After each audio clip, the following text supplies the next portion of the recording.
YS Jagan పరిపాలన ప్రజలందరూ ఎన్నో ఇబ్బందులు పడ్డారని విశ్వ బ్రాహ్మణ కార్పొరేషన్ మాజీ చైర్మన్ సింహాద్రి కనకాచారి తెలిపారు. ఈ నెల 12వ తేదీన చంద్రబాబు నాయుడు ప్రమాణ స్వీకారం చేయనున్నారని, అప్పటి నుంచి రాష్ట్రం యొక్క దిశ మారనుందని ఆయన పేర్కొన్నారు.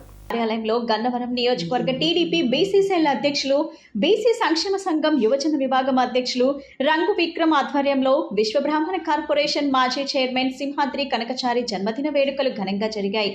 ఈ సందర్భంగా అతనితో కేక్ కట్ చేపించారు. అనంతరం మాట్లాడుతూ జగన్ పాలనలో రాష్ట్రాన్ని భ్రష్టు పట్టించారని మండిపడ్డారు. కూలి పనులు చేసుకునే వారి దగ్గర నుంచి అన్ని వర్గాల ప్రజలు నానా అవస్థలు పడ్డారని గుర్తు చేశారు. కక్ష సాధింపు చర్యలకు జగన్ ప్రాధాన్యత ఇచ్చి వ్యవస్థలను నాశనం చేశారని చెప్పారు. రాష్ట్రం తిరిగి గాడిలో పడాలంటే చంద్రబాబు లాంటి ముఖ్యమంత్రి అవసరమన్నారు. కూటమి నేతలు రాష్ట్రాన్ని అభివృద్ధి పదంలో నిలుపుతారన్న నమ్మకం తమకు ఉందన్నారు.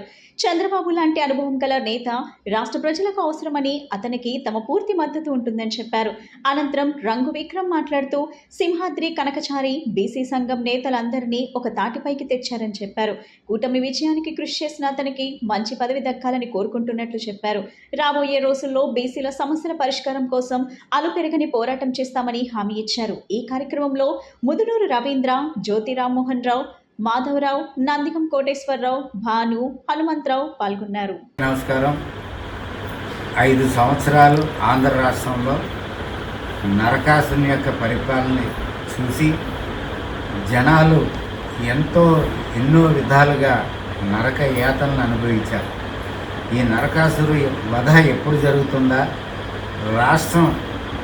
రాష్ట్రంలో మనం ఎప్పుడు సుఖశాంతులతో ఆరోగ్యాలతో ఉంటామా, మన పిల్లల భవిష్యత్తు కానీ మన భవిష్యత్తు కానీ రాష్ట్రం భవిష్యత్తు కానీ ఎప్పుడు బాగుపడుతుందా అని చెప్పి ఎంతో ఎదురు చూసిన వాళ్ళందరికీ కూడా రేపు 12వ తారీఖు చంద్రబాబు నాయుడు గారు కూటమి అభ్యర్థులు అందరూ కలిసి మరి రేపు ప్రమాణ స్వీకారం చేయబోతూ ఉన్నారు మంత్రులుగా. దీన్ని